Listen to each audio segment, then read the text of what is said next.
নমস্কার বন্ধুরা, মনীষা রান্নাঘরে সবাইকে স্বাগত। প্রতিদিনের মতো আজকেও নিয়ে চলে এলাম দারুণ একটা সুস্বাদু রেসিপি। তো এই রেসিপি দেখতে হলে অবশ্যই লাইক দিয়ে দেখা শুরু করবেন, ভিডিওটি ফুল ওয়াচ করবেন, এটাই আমার অনুরোধ রইল। তো এখনও যারা আমার চ্যানেলটিকে সাবস্ক্রাইব করেনি, প্লিজ সাবস্ক্রাইব করে পাশে থাকা বেল আইকনটি প্রেস করে নোটিফিকেশান অল করে দিন, তাহলে সবার আগে আপনি আমার নোটিফিকেশান পেয়ে যাবেন। তো আজকে আমি রান্না করছি গাজরের রসমালাই, অসাধারণ একটা রেসিপি।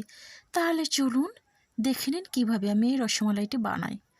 তো এখানে আমি দুটো মিডিয়াম সাইজের গাজর নিয়েছি।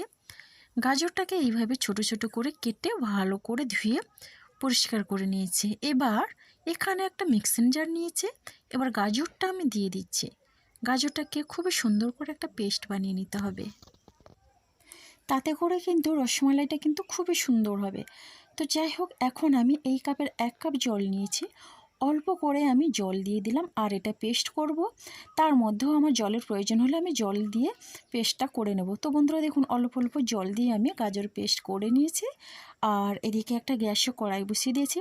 কড়াইটা গরম করে দিয়ে দিলাম ঘি। আপনারা চাইলে এখানে সাদা তেলও দিতে পারেন আর বাটারও দিতে পারেন। তো বন্ধুরা দেখুন, ঘিটা গরম করে এখন আমি এই গাজরের পেস্টটা দিয়ে দিলাম।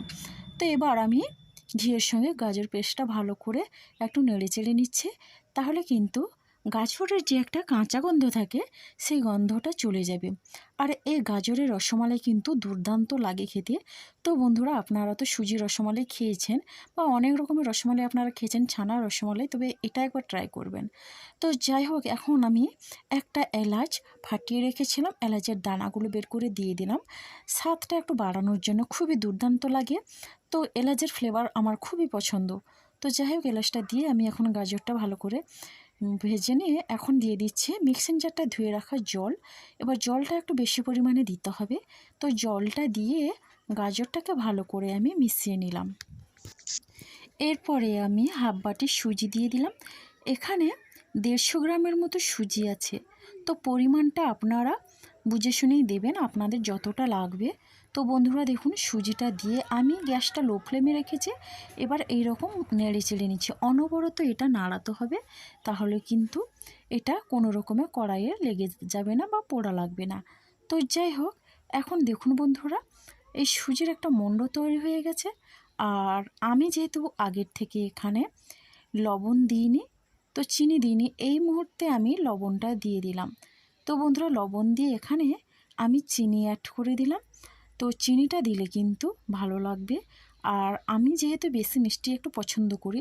তো বন্ধুরা দেখুন, চিনি আর লবণ দিয়ে এখন ভালো করে মিশিয়ে নিতে হবে। তো চিনিটা দিলে সুজি গাজরের এই মণ্ডটা একটু পাতলা হয়ে যাবে, তবে সেটা কোনো সমস্যা নয়। লো ফ্লেমে রেখে কিছুক্ষণ এটা 5 মিনিটের মতো একটু বেশি নেড়ে চেড়ে নিতে হবে, আর কি বেশি রান্নাটা করে নিতে হবে। তাহলে কিন্তু একটা শক্ত ডোয়ের মতো হয়ে যাবে, খুব একটা শক্তও হবে না, খুব একটা নরমও হবে না। তো দেখুন বন্ধুরা, মোটামুটি আমার এটা রেডি হয়ে গেল। আর এখন আমি এটা নামিয়ে ঠান্ডা করে নেব। তো এখন একটা আমি থালায় এটা নামিয়ে নিচ্ছি। আর আপনারাও কিন্তু চেষ্টা করবেন এইভাবে করে রসমালাইটা বানাতে। তো এই টিপসগুলো অবশ্যই আপনারা ফলো করুন, তাহলে কিন্তু রসমালাইটা খুব সুন্দর করে বানাতে পারবেন। তো যাই হোক, এখন আমি সবগুলো নামিয়ে নিলাম কড়াই থেকে। আর এখন আমি খুন্তি দিয়ে ভালো করে থালার চারিদিকে ছড়িয়ে দিচ্ছি, তাতে করে কিন্তু তাড়াতাড়ি ঠান্ডা হবে। তো এটা এদিকে ঠান্ডা হতে থাক, আর আমি দুধটা গরম করতে দিয়েছি। তো বন্ধুরা, কড়াইতে এখানে আমি 1 লিটার গরুর দুধ নিয়েছি। তো দুধটা দিয়ে ভালো করে আমি এটা গরম করে নেব, তবে হ্যাঁ, লো ফ্লেমে রেখে দুধটা আমি গরম করে নেব। আর এখন আমি দিয়ে দিচ্ছি 2টো এলাচ, আর এলাচটাকে ফাটিয়ে দিতে হবে। তো ফাটিয়ে আমি এলাচটাকে দিয়েছি, আর এখন নেড়ে চেড়ে নিচ্ছি। দুধটাও এদিকে গরম হতে থাক। এখন আমি এদিকে আমি রসমালাইটা বানিয়ে নেব। তো দেখুন বন্ধুরা, হাতে একটু ঘি নিয়ে নিয়েছি। ঘিটা মেখে নিয়ে এখন আমি একটা সুন্দর করে শেপ নিয়ে নিচ্ছি। তো বন্ধুরা, আপনারা চাইলে গোল শেপও নিতে পারেন।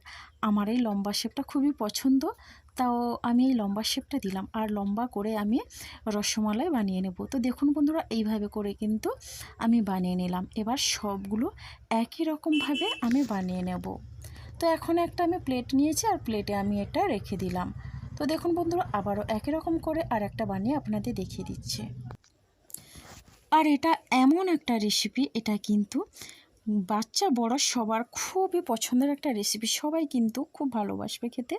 তো একবার খেলে বারবার খেতে চাইবে। তো এখন গাজরের সিজন, গাজরটাই এখন বাজারে বেশি পাওয়া যাচ্ছে। তাই আপনাদের কাছে গাজর থাকলে এইভাবে গাজরের রসমালাই বানিয়ে নিতে পারেন খুব সহজেই। তো খুব সহজেই এটা বানানো যায়, আপনারা দেখেই বুঝতে পারছেন, কোনো ঝামেলা নেই। তো যে কেউ এটা বানাতে পারবে। তো যাই হোক বন্ধুরা, দেখুন এইভাবে কিন্তু আমার সবগুলো বানানো হয়ে গেল। আর দেখুন কতটা সুন্দর হয়েছে দেখতে। তো এর মধ্যে আমি এলাচের দানাগুলো দিয়েছিলাম, তাতে করে কিন্তু এটা আরও খেতে সুন্দর লাগবে। তো দেখুন বন্ধুরা, এরপরে আমি চলে যাচ্ছে, এখানে আমি দেখে নিচ্ছি দুধটা আমার কতটা গরম হলো। তো দেখুন দুধটা অনেকটা গরম হয়ে আর অনেকটা কমে গেছে। তো এইভাবে আমি লো ফ্লেমে রেখে দুধটা জাল করে নিয়েছি। তো বারবার করে এটা নাড়াতে হবে, না হলে কিন্তু দুধটা সর উঠে এটা কিন্তু উতলে উঠতে পারে। তবে হ্যাঁ, লো ফ্লেমে রাখতে হবে। তো দেখুন বন্ধুরা, এখন আমি চিনি দিচ্ছি। তো এই রকম চামচের 1.5 চামচ চিনি দিলাম। তো চিনি দিলে কিন্তু খেতে খুবই ভালো লাগবে। আগেও আমি গাজর আর সুজির সঙ্গে চিনি দিয়েছিলাম, আর এখনও চিনিটা দিয়ে দিলাম। তো দেখুন, যেই বাটিতে আমি ঘি রেখেছিলাম সেই বাটিতে করে কিছুটা গাজরের পেস্ট আমি তুলে রেখেছিলাম 2 চামচের মতো। তো গাজরটা আমি দুধের সঙ্গে মিশিয়ে দিলাম। আর এই গাজরটা যখন দেওয়া হবে তখন কিন্তু গ্যাসের ফ্লেমটা একেবারে কমিয়ে রাখতে হবে, তা না হলে দুধটা অনেক সময় কেটে যায়। তো এই টিপসটা আপনারা ফলো করবেন। তো যাই হোক বন্ধুরা, দেখুন আর লো ফ্লেমে রেখে আমি বারবার কিন্তু এটা নাড়াতেই থাকবো, অনবরত নাড়াতে হবে। তো দেখুন বন্ধুরা, মানে উপর থেকে অনেকটা ঘি ভেসে উঠেছে। তো ঘিটা দিলে কিন্তু এই রসমালাইয়ের স্বাদটা অসাধারণ লাগে। তো দেখুন বন্ধুরা, এখন আমি গাজরের এই রসমালাইটা দিয়ে দিচ্ছি। তো একটা একটা করে আমি দিয়ে দিলাম। আর এটা দেওয়ার পরে কিন্তু আমি 10 মিনিটের মতো এটা রান্না করে নেব। তো আপনারাও চেষ্টা করবেন এইভাবে করে বানাতে। একবার বানিয়ে খেলে কিন্তু আপনারা বারবার বানাতে চাইবেন, খুবই ভালো লাগে। এটা কিন্তু যে কোনো সময় আপনারা বানিয়ে নিতে পারেন। তো বন্ধুরা দেখুন, সামনে তো শবে বরাত। তো শবে বরাতে আপনারা এটা বানিয়ে অবশ্যই বাড়ির সবাইকে দিতে পারেন। তো যাই হোক, সবগুলো গাজরের রসমালাই আমার দেওয়া হয়ে গেল। আর এখন আমি একটা চামচ দিয়ে ভালো করে নাড়িয়ে নিচ্ছি। আর এটা আমি 10 মিনিটের মতো মিডিয়াম ফ্লেমে রেখে রান্নাটা করে নেব। তো বন্ধুরা দেখুন, দুধটা কিন্তু ফুটতেই আছে, আমি মিডিয়াম ফ্লেমে রেখেছি। তো এইভাবে করে এটা কিন্তু তৈরি করে নিতে হবে। আর এই রসমালাইগুলো কিন্তু ফুলে ডাবল হয়ে গেছে, আপনারা দেখে বুঝতে পারছেন। তো আমার কিন্তু এটা পুরোপুরি রেডি হয়ে গেছে। আর এখন আমি গ্যাসটা কমিয়ে দেব, বা গ্যাসটা একেবারে আমি বন্ধ করে দিয়ে ঢাকনা দিয়ে রেখে দিচ্ছি কিছুক্ষণের জন্যে।